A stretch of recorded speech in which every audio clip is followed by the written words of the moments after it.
Hola, bienvenidos a todos los participantes. Mi nombre es Carla Ríos Echenique. Vengo del Laboratorio de Inmunología del INLASA. Hola, mi nombre es Tatiana Ríos Lisbert.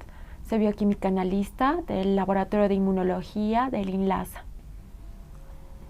El tema que vamos a presentarles es una introducción a lo que son las hepatitis virales, la etapa preanalítica y las consideraciones que se debe tomar en cuenta para la toma de muestra y transporte de muestra para realizar los exámenes de laboratorio para dar un diagnóstico de estas infecciones. Entonces, la hepatitis viral es una inflamación que se produce en el hígado que puede ser ocasionada por diferentes tipos de virus.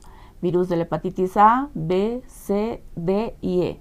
Si bien todos estos agentes etiológicos son diferentes, tienen algunas características diferentes, incluso el mecanismo de transmisión, la sintomatología que pueden ocasionar en el órgano al que atacan son similares, ¿no? Están como dolor de cabeza, fiebre, diarrea, dolor en abdominal, cansancio y principalmente ictericia. Existe también poco apetito, pero sin embargo hay que tomar en cuenta que muchas de las infecciones por cualquiera de estos virus puede pasar en forma subclínica, es decir, que no presentan ningún síntoma. Entonces, en este cuadro vamos a presentar más o menos unas características de los tres principales virus, que son las principales causas de hepatitis a nivel mundial.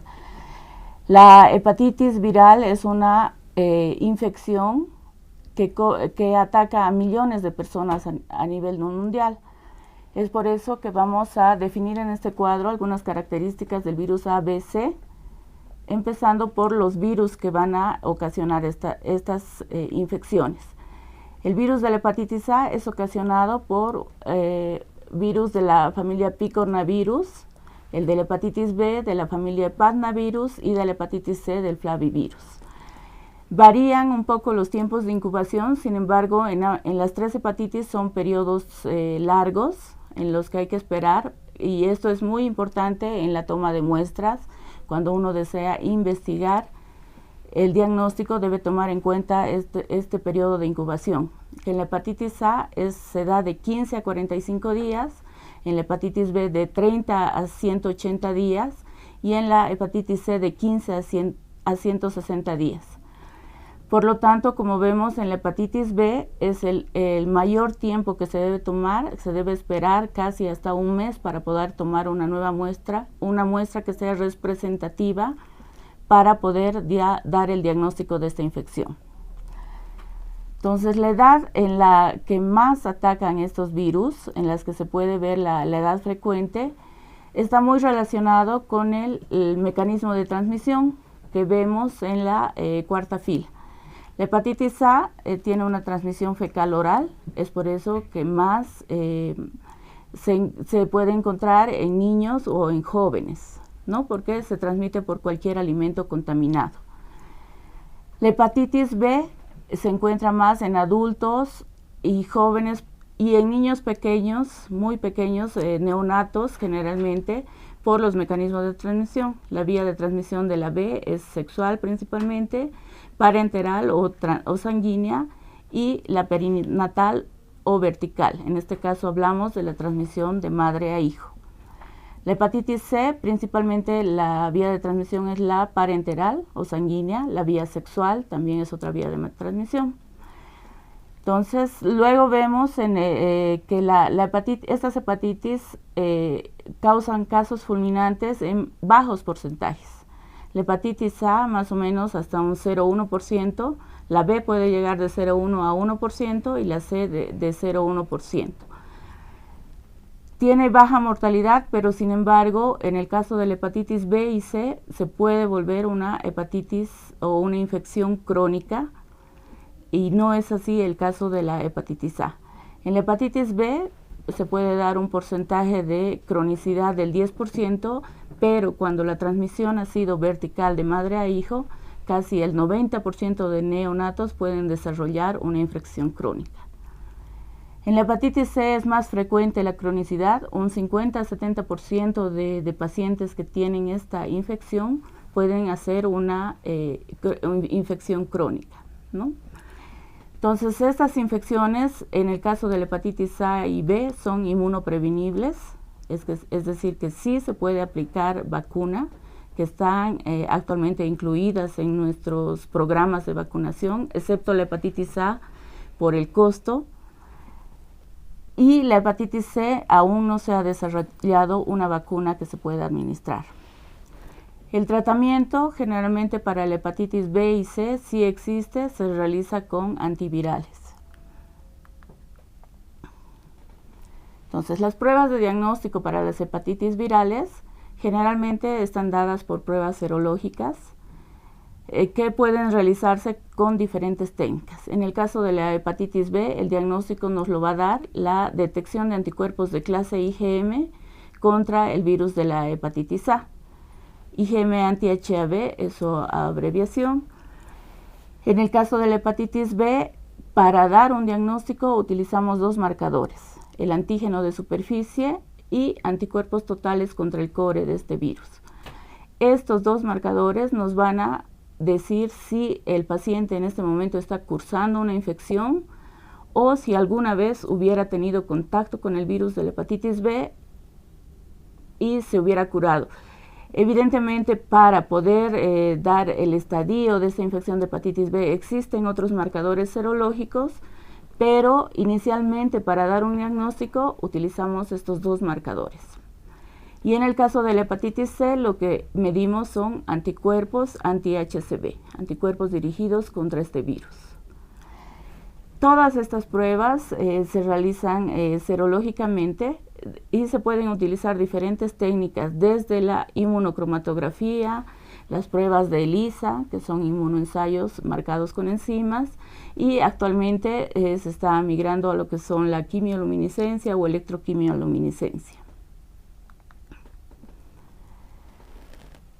Las pruebas de diagnóstico, generalmente en las serológicas, las muestras más utilizadas son suero o plasma y muestras de biología molecular, de las cuales se hablará más adelante, en cuyo caso la muestra que se utiliza también es plasma. En las muestras serológicas, el de suero o plasma, para pruebas serológicas debemos tomar muy en cuenta el volumen de la muestra, puesto que en el caso de hepatitis B y C principalmente, el volumen de muestra que se requiere utilizar es un volumen alto. Entonces, en este esquema vemos todo el proceso analítico que va desde que ingresa la muestra en una etapa preanalítica, se toma, para lo cual se debe tomar en cuenta la preparación de la muestra, la toma de muestra propiamente dicha y, en caso de que sea necesario, la derivación y el transporte, cómo se debe realizar este transporte de muestras para que la muestra obtenida sea representativa de lo que queremos lograr, que al final es dar un resultado confiable al usuario, ¿no? Que en este caso va a ser el paciente, y un diagnóstico oportuno, ¿no? Los otros procesos son la etapa de analítica, que es el análisis mismo de la muestra, y la posanalítica, donde nosotros vamos a emitir ya los resultados. Entonces, ¿por qué hacemos tanto hincapié en esta fase preanalítica? Porque muchos estudios han dado como resultado de que la etapa preanalítica tiene el mayor porcentaje de error al realizar esta etapa, un 46 a 68%, como lo vemos en este esquema, que se da en todo este proceso desde solicitar la muestra al paciente, desde darle las condiciones de cómo tiene que venir, la extracción de muestra, posteriormente el transporte de la muestra, y algo que es muy importante, donde hay muchos errores todavía, es la identificación correcta del paciente, ¿no? Sea cual fuere el mecanismo para recolectar estos datos de identificación. A veces en algunos laboratorios se identifica con un código, el nombre, pero esta identificación debe estar correcta tanto en la orden de solicitud, en el espécimen obtenido y en este espécimen que se va a separar cuando llega al laboratorio. Ya para la toma de muestras propiamente dicha, es importante que nosotros tengamos en cuenta todas las recomendaciones de bioseguridad y requisitos establecidos, considerando el desconocimiento de la naturaleza infecciosa de las muestras. Es decir, nosotros no sabemos qué infecciones puede tener una muestra. Por lo tanto, debemos tener todas las condiciones de bioseguridad necesarias. Para esto, la institución que vaya a tomar la muestra debe establecer instructivos, parámetros, procedimientos que garanticen las medidas necesarias. Primero, para protección del personal que vaya a tomar la muestra, el manejo del material contaminado, el manejo del material cortopunzante, cómo se va a eliminar, cómo se va a descartar, la disposición final de residuos biológicos y químicos, y por último, el transporte seguro de muestras. Entonces, el aseguramiento de la calidad es sumamente importante, como ya mencionamos en esta fase preanalítica, minimiza el riesgo de impactar la confiabilidad de los resultados, ¿no? Como ya mencionamos, cada institución es la responsable de contar con instructivos que garanticen un proceso estandarizado, y ahí es donde el laboratorio que realiza los análisis debe dar las condiciones de qué tipo de muestra necesita, qué técnicas de punción se deben realizar, que en este caso de las hepatitis, las muestras que más se utiliza es sangre, por lo tanto utilizamos la punción venosa, y los tipos de dispositivos a usar. A esto nos referimos el tubo que vamos a hacer. Si va a ser una simple muestra de suero, tubos con anticoagulantes si es que se va a obtener plasma. La efectividad diagnóstica del laboratorio depende de la calidad del espécimen recibido. Es decir, si nosotros recibimos una mala muestra que no sea representativa del paciente, los resultados no van a salir bien, ¿no? Es por esto que el laboratorio que va a procesar las muestras debe dar criterios de aceptación y rechazo de las muestras. El personal, para poder dar esos criterios, debe tener conocimiento básico tanto de las viremias como las respuestas epidemiológicas.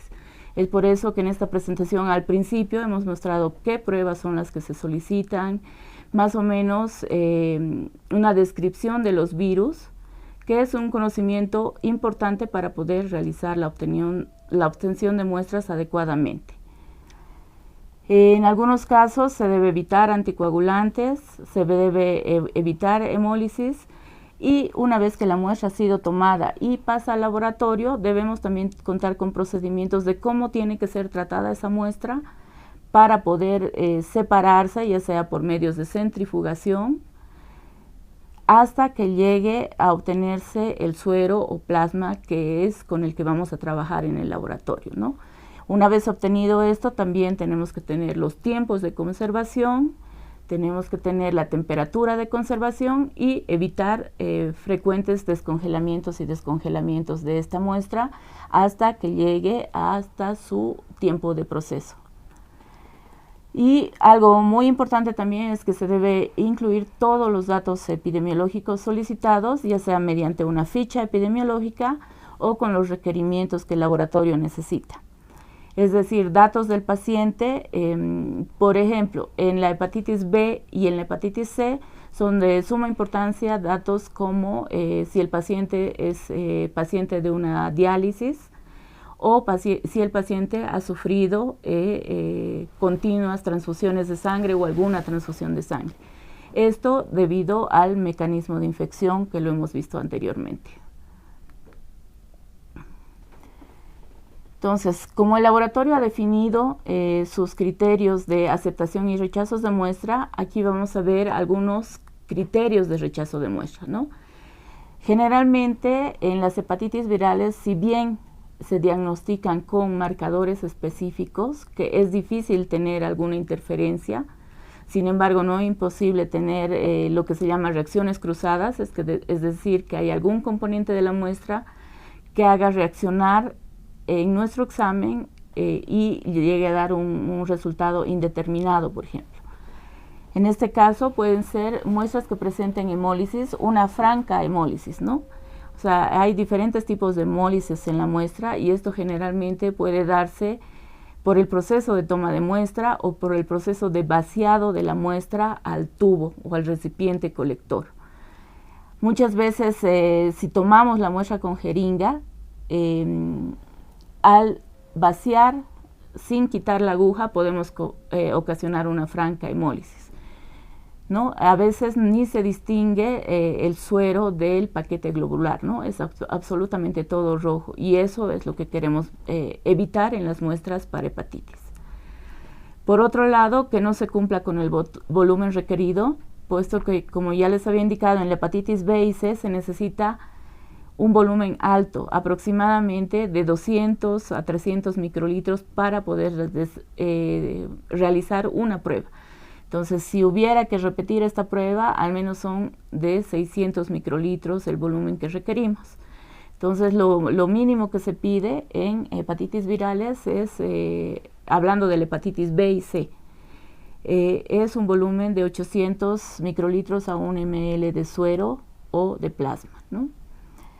Y ahora más que se está introduciendo técnicas de quimioluminiscencia, electroquimioluminiscencia, también se utiliza un mayor volumen de muestra, puesto que estos se realizan con equipos automatizados que utilizan un volumen muerto, además del volumen que se va a emplear para realizar el diagnóstico de estas infecciones.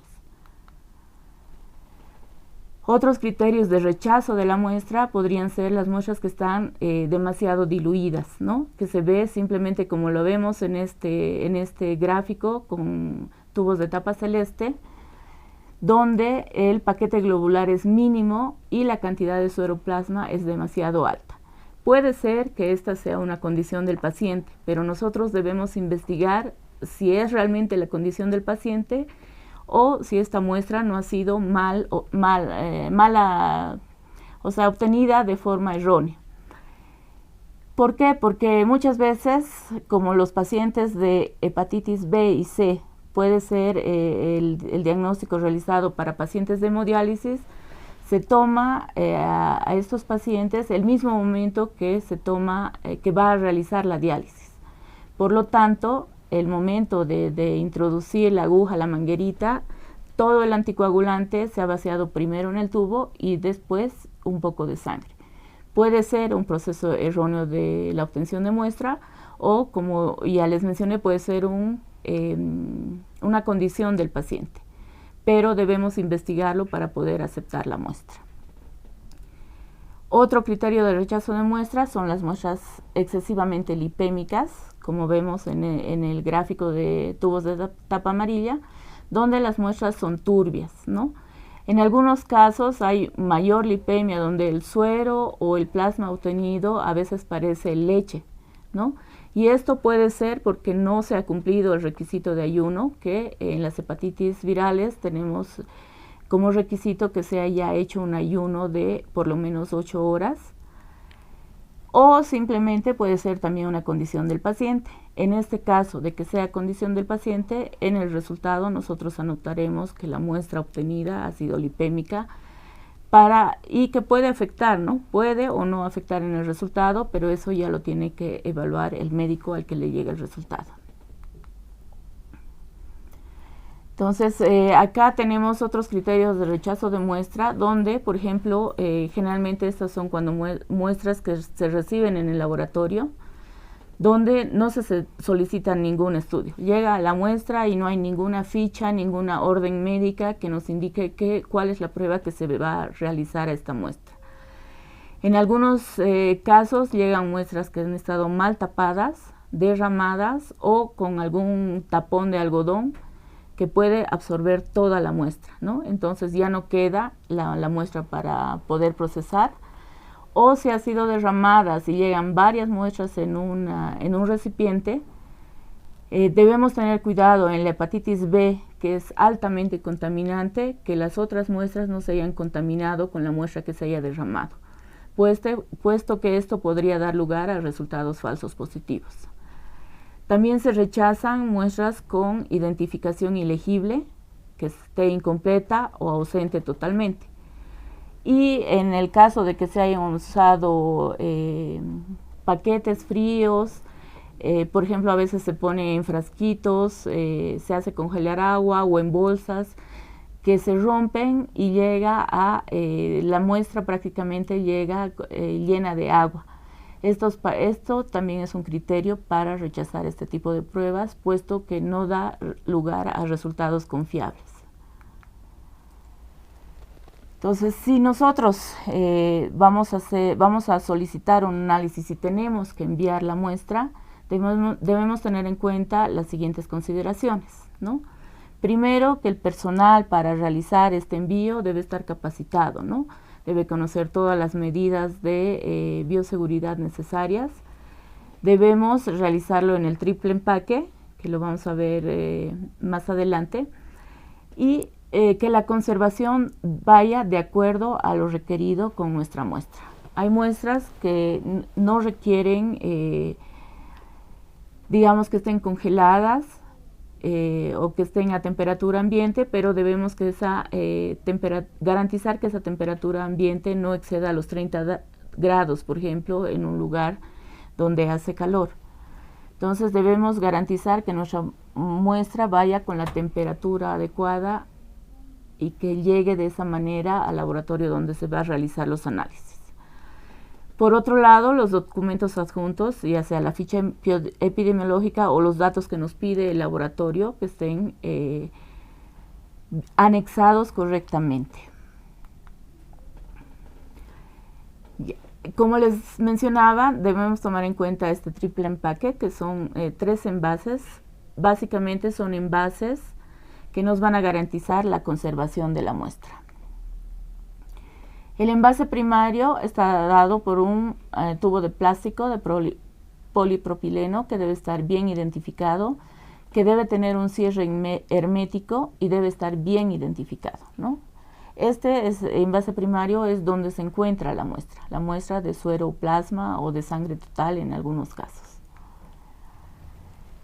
El envase secundario es un segundo envase donde se va a meter este envase primario y que lo va a proteger, ¿no? Se debe colocar sobre el tubo primario papel absorbente y meter a este segundo envase, que también es un tubo de plástico, un frasco de plástico que pueda contener a nuestro tubo primario.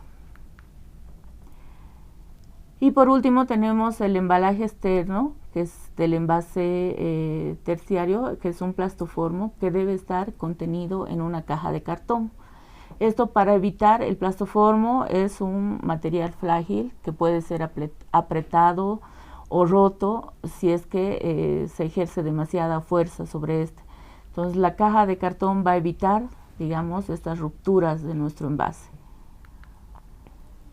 Y por último, si es necesario usar refrigerantes, tenemos que tener el cuidado que sean bolsas completamente selladas, como vemos en estos dibujos, o bien paquetes ya fríos comerciales que puedan garantizar que nuestro espécimen se transporte a la temperatura de 4 grados, ¿no?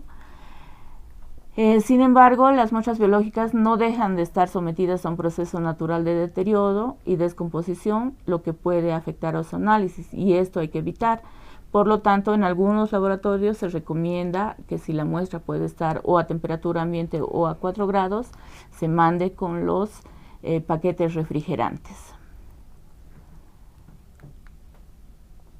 Entonces, para realizar un envío de muestras, se debe realizar una logística para hacer eso, ¿no? Se debe hablar con el courier que va a llevar el paquete, se debe identificar el nombre y datos del contacto al que va a llegar este paquete para que esté alerta, se debe notificar al laboratorio y al contactar a la compañía transportadora nosotros nos aseguramos que Los horarios y los itinerarios que tiene van a estar de acuerdo al tiempo que nosotros queremos que llegue nuestra muestra, ¿no? Es importante tomar aquí en cuenta que es mejor no enviar muestras en fines de semana, porque a veces en el laboratorio no se pueden recibir o en fin de semana no trabaja el personal completo y las muestras se pueden perder o no pueden llegar en el tiempo adecuado. Se conservan en otros lugares que no son los adecuados en el momento de recepción. Entonces también debemos tomar en cuenta que cuando nosotros vamos a hacer un transporte local de muestras, que todavía se cometen algunos errores. ¿A qué nos referimos con este transporte local? Es cuando va a pasar, por ejemplo, en una misma institución del área de toma de muestras al laboratorio, cuando estos están separados. Entonces, no es correcto entregar, como vemos en esta primera imagen, transportar el tubo de muestra primario en el bolsillo. No es correcto transportarlo sin tapa. Si bien en estos esquemas o gráficos se ven tubos que son de plástico, si el tubo es de vidrio y nosotros llevamos en la mano, simplemente puede haber un accidente, alguien se puede tropezar, nos podemos caer, puede haber ruptura de este tubo primario y, como ya mencionamos anteriormente, estas pueden tratarse de muestras infecciosas que pueden ocasionar daño a la persona que va a sufrir el accidente. Entonces, lo correcto, incluso dentro de una misma institución, es usar contenedores especiales para transporte de muestra, como vemos aquí en la tercera figura. Un maletín que pueda contener a nuestras muestras, generalmente va a tener una gradilla que pueda contener a este. En caso de que haya cualquier accidente, todo se va a mantener dentro del maletín. Es como nosotros vamos a garantizar que nuestra muestra, por más cerca que sea el laboratorio donde se va a procesar, llegue correctamente. Y una vez más, aclarar que los datos, la ficha epidemiológica son sumamente importantes para poder realizar los exámenes de laboratorio, ¿no? Como ya vimos, si no hay una solicitud expresa que dé todos los exámenes, podemos rechazar esta muestra, ¿no? No se va a realizar porque no contamos con la información necesaria para poder realizar los exámenes de laboratorio. Esta hoja, en el caso de envíos, es mejor colocarla en una bolsa plástica para que en caso de que haya descongelamientos no se moje y se borren todos los datos. Y este es un ejemplo de cómo realizar las rotulaciones en caso de envío de paquetes, donde ponemos los datos del remitente, que es sumamente importante. A veces sí cumplimos con todas las características en la muestra, ponemos los datos del destinatario, mandamos nuestra muestra en un triple empaque, todo está correcto, pero no nos mandan los datos del remitente, ¿no? Esto queda lugar que no tenemos el momento de contactarnos por si necesitáramos algún dato adicional, no tenemos a quién llamar. Y otra falencia que nos puede causar es que no tenemos a quién remitir el resultado, ¿no? Si no hay un número del remitente, el resultado se queda en el enlace y no tenemos a quién mandarlo, ¿no? Estos son algunos gráficos, ejemplos de lo que no se debe utilizar como embalse terciario. Como ya habíamos dicho, la caja de plastoformo es mejor que esté en una caja de cartón, porque puede sufrir también algún daño. Muchas gracias. Esta es la parte que voy a dar. Ahora vamos a pasar a ver la parte de las muestras que se obtienen para realizar exámenes de biología molecular, con mi compañera Tatiana.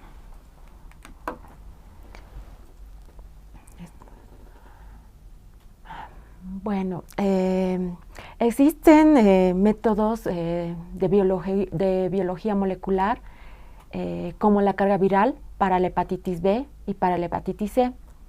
Esta técnica no solamente sirve para el diagnóstico, sino también para la cuantificación de la carga viral. Es decir, que mide la cantidad de virus de hepatitis B, hepatitis C que circula en la sangre de las personas que viven con el virus. Esta técnica es precisa, es confiable y es esencial para el manejo terapéutico y clínico de los pacientes infectados. Su control es muy importante, ya que permite al médico tratante evaluar la evaluación del paciente desde el momento en que inicia su tratamiento y control. También define el comienzo de la terapia antirretroviral.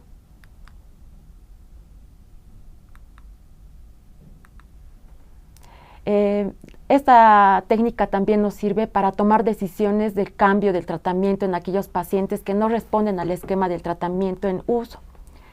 Estos resultados son precisos y confiables y dependen de la integridad de la muestra de la sangre, los reactivos adecuados y el protocolo de procesamiento.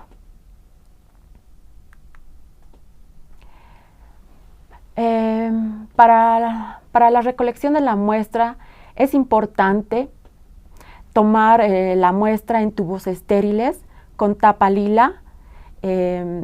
No podemos utilizar tubos que hayan sido lavados porque no se sabe con qué detergente y están usados, entonces, y además pueden inhibir la reacción de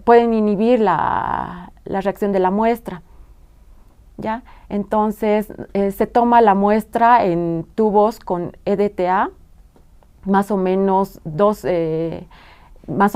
ml, donde obtenemos una cantidad de 2 ml de plasma.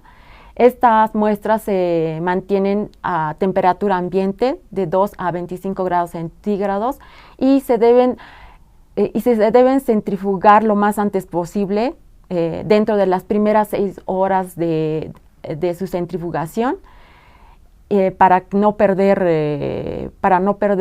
no se inhiban la muestra, y deben ser transferidos a un tubo estéril con polipropileno. Para la conservación de la muestra depende mucho de la calidad de la muestra que hemos recibido. La muestra debe tener anticoagulante, debe evitarse el efecto de dilución para un conteo absoluto adecuado de la muestra. El volumen debe ser adecuado para lograr la coagulación adecuada. Se debe mezclar bien el tubo antes de poder procesar la muestra, y debe evitarse la formación de coágulos. También se debe evitar anticoagulantes y también la muestra no debe presentar hemólisis, y tampoco debe ser sometida la muestra a frecuentes congelamientos y descongelamientos para no dañar la muestra.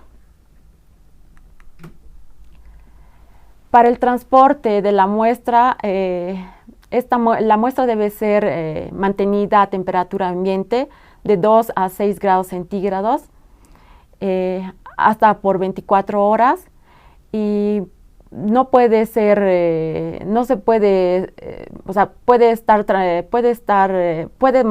mantenerse a esta temperatura hasta 5 días. Después, la muestra, si no es procesada después de los 5 días, debe ser congelada a menos 20 a 80 grados centígrados. Y no debe ser, el tubo que contenga sangre no debe ser congelada por completo, porque puede generar hemólisis. Ahora vamos a ver los criterios de aceptación de las muestras.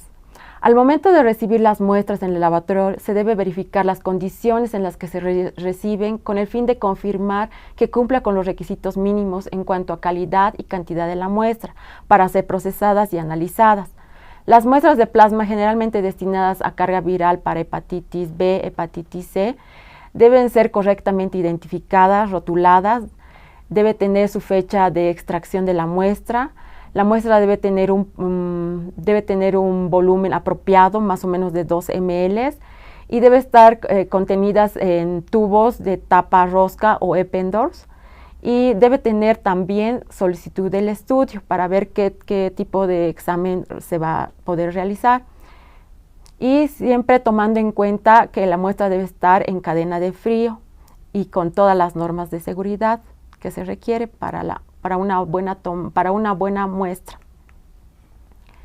Los criterios de rechazo de la muestra biológica son la muestra que están mal identificadas, datos incompletos del paciente, los tubos con derrames externos, muestras contenidas en jeringas, las muestras que están francamente hemolizadas, lipémicas o contaminadas, y muestras que están tomadas con anticoagulantes y que no han sido